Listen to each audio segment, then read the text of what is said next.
MotorWeek is made possible by Rock Auto, Tire Rack, and 3M.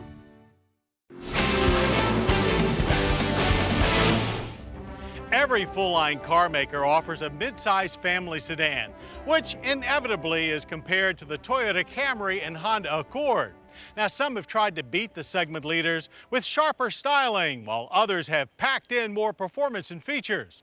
Well, the latest design looking to upset the status quo is this fifth-generation Nissan Altima. Already popular, let's see if the all-new Altima is ready to make a run for the gold.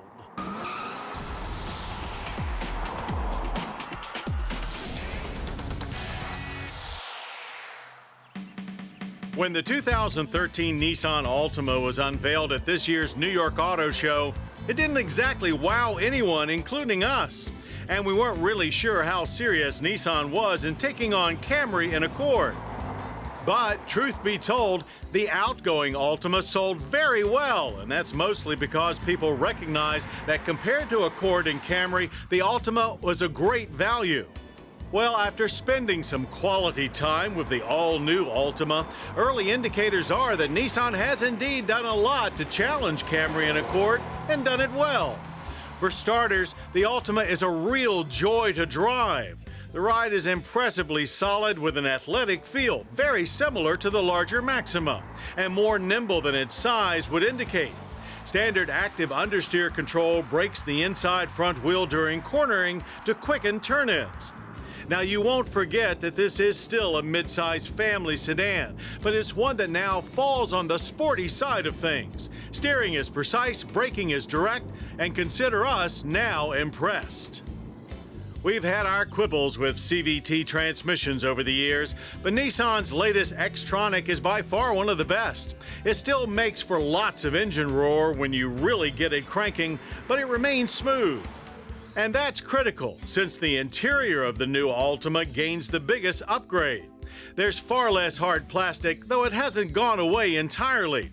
And we appreciate the piano black trim adorning our SL test car's center stack. It's a first-rate upgrade overall, lavish but not opulent. Gauges are clear and easy to scan, but some icons and words in the center info screen, which includes readouts for the available driver assist systems, could be a little bigger. The nav screen is also small compared to many rivals, but there are some nice big knobs for controlling our car's optional 9-speaker Bose stereo. With more front legroom than Camry, the Altima's zero-gravity front seats are pleasant for trips both short and long, and came trimmed with charcoal leather in our SL. Rear legroom is more than adequate, although here Altima trails Camry. Fold the split rear seats for identical trunk room, 15.4 cubic feet. The trunk has a nice big opening, but the finish is a little bit disappointing. Blind spots and lane departure warning are just a few of many available safety features that complement the standard VDC and traction control. Standard power comes from an updated 2.5-liter four-cylinder with 182 horsepower and 180 pound-feet of torque. That's only 7 horsepower more than before, but with the updated CVT and over 100 pounds less weight than last year, it feels much peppier.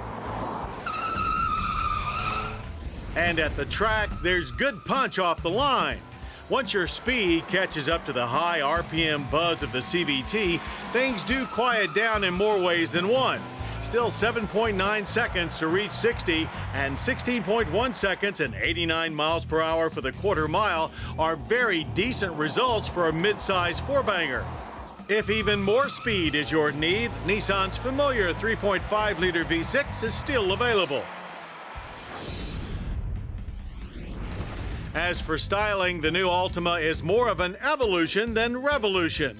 It is sleeker with dynamically flared headlights and definitely more substantial. Yet while more modern, it is still rather conservative looking. So the targets are clearly Camry and Accord, not Sonata and Fusion. Or maybe the new Altima is actually aiming a bit higher. As your eyes walk to the back, there are definite infinity cues in the greenhouse, trunk lid, and rear fascia. Government fuel economy ratings sound great at 27 city and 38 highway, but we averaged on the low end of that range with 30.6 miles per gallon of regular.